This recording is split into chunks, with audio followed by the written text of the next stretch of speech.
ushobora kuba ufite YouTube channel ariko utazi uko ihagaze, ukaba wifuza kumenya ukuntu YouTube channel yawe ihagaze, uko ikora, uko views ziyongera, subscribe, watching time. Application yawe igufashamo ni imwe, biragusaba kujya kuri Play Store, ukaza kuri search, ugasacingamo YouTube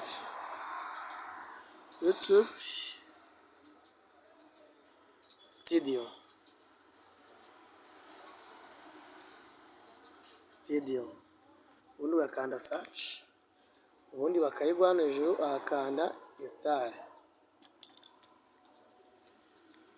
ugategereza ko application yidownloadinga ikajya muri phone yawe.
Ubundi YouTube yamara kuba install, ukavamo ukaza kureba ahantu yagiye muri screen yawe ya phone, ubundi ukaza ukayemezaho.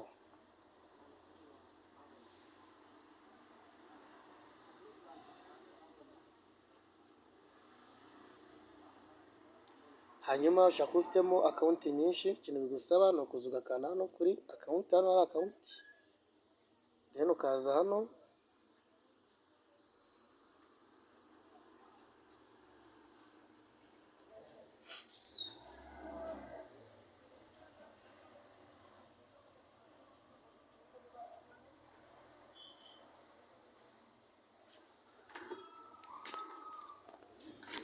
ubundi ugahitamo channel ushaka kureba uko ihagaze. Urugero ngiye nkanze kuri The Direct TV,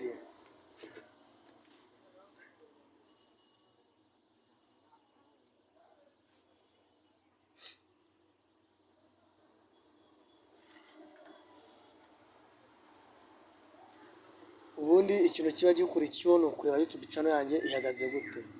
Subscribe hejuru baba bazikwereka, ukaza ukamanuka ukagenda ureba video zawe uko zikurikirana, amavuzi zagize, like nk'aha video ukareba zose zihagaze gute. Ushobora kuba ari nyinshi zirenga 4 cyangwa 5, ugakanda view more, ugategereza, ubundi bakakumanura bakakwereka list ya video yawe yose uko zihagaze. Ubundi ushaka kureba views zose zikubiye hamwe kuri video, uza ugaruka aha. Ubundi warangiza ushaka kureba views, ukanda hano kwanditse views.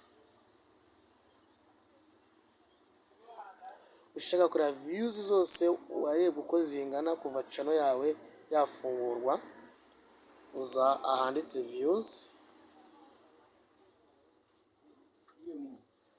Ubundi nyuma hakazira ijambo ryanditseho last 28 days.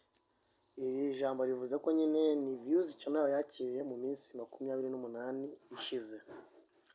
Ubundi rero waba ushaka kureba views channel yawe yakiriye kuva ifunguye, ukanda aha ngaha, ubundi ukaza handitse left time, ugakandaho ugategereza izi views ziza hasi handitse view, izo views uba warakiriye kuva channel yawe yafungurwa. Ubundi waba ushaka kureba watching time igihe, usubira inyuma, ukongera ugasubira inyuma, hanyuma ugafata ino screen ukayegezayo, hakaza iya watching time. Ubundi nayo ni ugukanda hano kuri watching time, ubundi nyuma wasoza naho ukaza hano kuri last 20 days, ukaza nayo kuri left time, nayo bakakwereka watching time yawe kuva channel yafungurwa. Ubundi wasoza nayo ugasubira inyuma, kureba subscribe nayo ni uguhindura ukajya ku yindi screen, nayo wasoza ukaza ugakanda hano hejuru,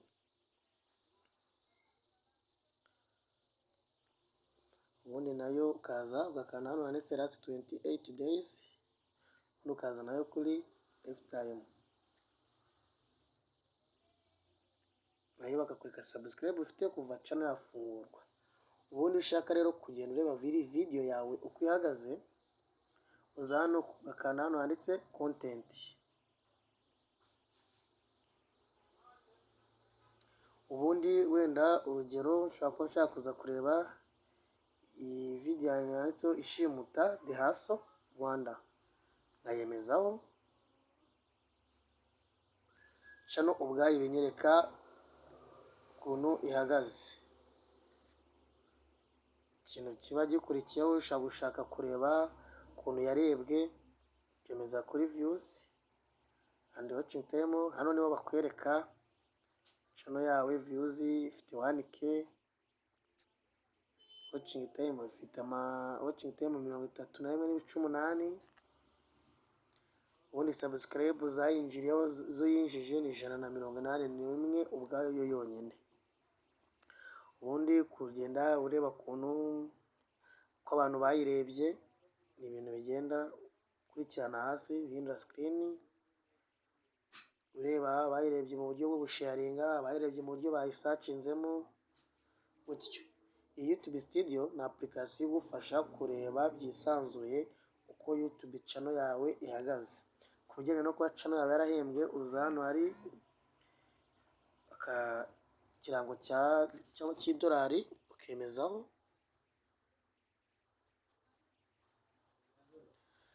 hano rero baba bakwereka ibisabwa kugira ngo YouTube channel yawe itangire kuguhemba. Hano bari kukwereka ibyavivuye, bakakwereka then ibisigaye kugira YouTube channel yagira gute ibe yaguhemba. Ibindi bisobanuro ukore subscribe, share, like, ntimuzacikwe utundi tuntu dutandukanye tw'ingenzi wagenda umenya ukuntu wateza imbere YouTube channel yawe.